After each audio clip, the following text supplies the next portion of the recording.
ഇന്ന് ഈ ഒരു മോഡലിനെ പരിചയപ്പെടുത്താനാട്ടോ വന്നിട്ടുള്ളത്. സ്വിംഗ് ചെയറിൻ്റെ വീഡിയോ ഇട്ടപ്പോൾ ഒരുപാട് പേര് നല്ല റെസ്പോൺസ് ആയിരുന്നു കേട്ടോ തന്നിട്ടുണ്ടായിരുന്നത്. അതുകൊണ്ട് ഞാൻ ഇവിടെ വരുമ്പോൾ ഒരു വെറൈറ്റി ആയിട്ട് ട്രൈ ചെയ്യാമെന്ന് വിചാരിച്ചിട്ടാണ് ഇത് വാങ്ങിച്ചത്. 200 kg വരെ കപ്പാസിറ്റി ഉണ്ട് കേട്ടോ ഈ ഒരു സംഭവത്തിന് വന്നിട്ട്. അപ്പോൾ കുട്ടിക്കായാലും നമുക്കായാലും ഒക്കെ യൂസ് ചെയ്യാമല്ലോ, അതുകൊണ്ടാണ് ഇതെടുത്തത്. പിന്നെ മാത്രമല്ല ഫോൾഡ് ചെയ്ത് കൊണ്ടുപോകാനൊക്കെ കുറച്ചുകൂടെ കംഫർട്ടബിളാണ്.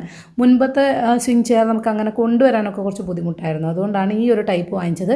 പക്ഷേ കമ്പാരിറ്റീവ്ലി ഒന്നിന് നമ്മൾ സ്വിംഗ് ചെയറിന് 899 രൂപക്കും അതുപോലെ തന്നെ 1999 രൂപയ്ക്കുമായിരുന്നു ഞാൻ പർച്ചേസ് ചെയ്തത്. 2 വാങ്ങിച്ചിട്ടുണ്ടായിരുന്നു. ഇതിൻ്റെ പ്രൈസ് വന്നിട്ട് 2079 റുപ്പീസിനാണ് കേട്ടോ ഞാൻ വാങ്ങിച്ചിട്ടുണ്ടായിരുന്നത്. അത് ഓഫർ ടൈം ആയിരുന്നു.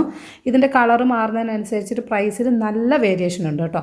ഞാൻ ഇതാണ് എടുത്തത്, ഈ ഒരു കളറാണ് എടുത്തത്. കണ്ടപ്പോൾ ആ പിക്ചറിൽ ഈ ഒരു ഷെയ്ഡ് ആയിരുന്നില്ല, പക്ഷേ വന്നപ്പോൾ അത്യാവശ്യം ഡീസൻ്റ് ആയിട്ടുള്ളൊരു ഷെയ്ഡ് ആയതുകൊണ്ട് ഞാൻ ഇത് സെലക്ട് ചെയ്തു. മോൻ്റെ ഊഴം കഴിഞ്ഞു, ഇനി എൻ്റെ വെയിറ്റ് ടെസ്റ്റിംഗ് ആണ്. ഏട്ടനും ട്രൈ ചെയ്തിട്ടുണ്ടായിരുന്നു കേട്ടോ. പിന്നെ മോന് ഊഞ്ഞാൽ യൂസ് ചെയ്യേണ്ടത് കൊണ്ട് തന്നെ നമ്മൾ ഹൈറ്റ് കുറച്ചിട്ടാണ് കേട്ടോ ഇതായിട്ടുള്ളത്. അതുകൊണ്ടാണ് ഞാൻ ഏകദേശം നിലത്ത് മുട്ടാനായതുപോലെയുള്ളത്. കുറച്ച് മോനാകുമ്പോൾ വീഴുമെന്നൊക്കെ ഉള്ളത് ശ്രദ്ധിക്കണമല്ലോ. മെറ്റീരിയലൊക്കെ പൊളിയാണ് മക്കളെ, നിങ്ങൾ അടുത്ത് നിന്ന് തന്നെ കണ്ടോളൂ.